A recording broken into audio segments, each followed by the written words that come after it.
Реших да покажа днес на 24 септември какви са ми доматките.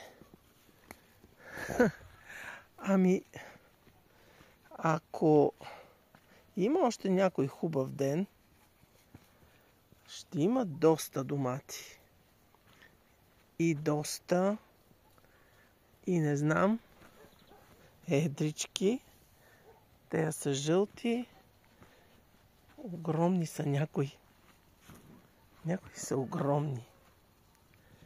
Тепърва чакаме домати. Да видим какво ще се случи. Няма да ги вада до последно. Тук са се скрили. Тук е един огромен жълт и до него другия. Косовете се вече почти са го изяли. Тук има още. И още. Благодат!